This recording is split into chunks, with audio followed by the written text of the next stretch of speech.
Did you see combat yourself, or was that? No, That was we about were it. not a combat unit. No. We took combat training. I Our first guns that we handled was the big old threes that you used to have in it, and they were heavy, and they were really hard to hold. If you didn't get a hold of them real good, they would just knock your shoulder. I was not a good marksman with them big old threes. However, they went somewhere along the line. They decided to give us carbines. I forget what number they were called, but anyhow, we took our training with carbines, and I got to. I think on here, let me see. I got to be a marksman anyhow, far as I remember. MM1 rifle carbine.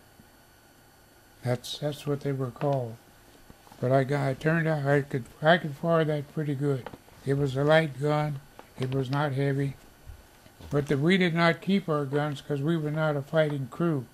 After our training, we would turn our guns in. We were a working crew. So what was your job assignment? What was your job assignment? What did you do? But do you have my job? Yeah. So while you were over there, what did you do instead of combat? Well, we unloaded ships, Oh, okay. and then we loaded trucks and things for to send supplies to the front line. Mm. Yeah. Oh, okay.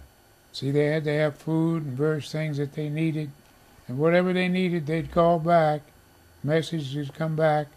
We'd go down. We'd have to load up trucks, whatever, unload ships like that. Yeah. So tell me a little bit about your unit, about the guys that you worked with. About your unit. Tell me about your unit, like the guys that you worked with while you were over there, and The guys that, your unit. Like, on my unit, yes, sir. well, there was about 80 of us in my unit, and we made friends with one another. My buddy was a guy from Reedsville, North Carolina, by the name of Robert Lindsay. But then you got to make buddies with everybody, because we all was in this one. Us 80 of us was in this one barrack together. I'll have to tell you this. There was something unusual that happened during our training. When we got together, as you know, a number of us, we were quite religious. Mm. Nobody thought anything about it. But there was an omen that followed us the whole time we were in the service. About 3 weeks before we would have to move, like tonight, maybe there'd be 2 or 3 of us getting together, and we'd start to singing. Mm. The next night, maybe there'd be a dozen.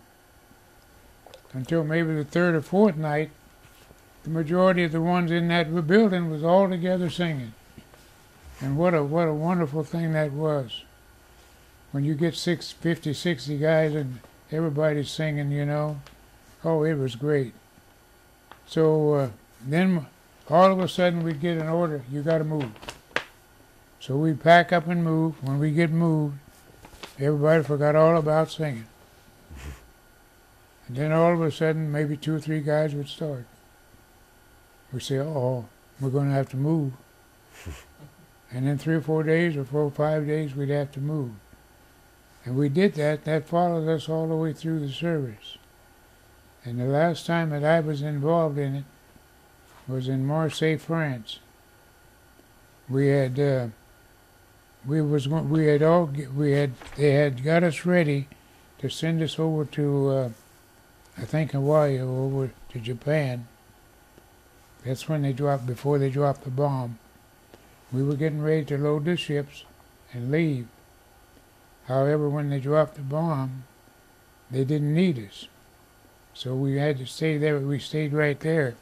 Well, then those of us who had enough points and had children, they sent us in southern France. They sent us to a staging area where they keep you, and then at the staging area, you get ready to come back to the United States.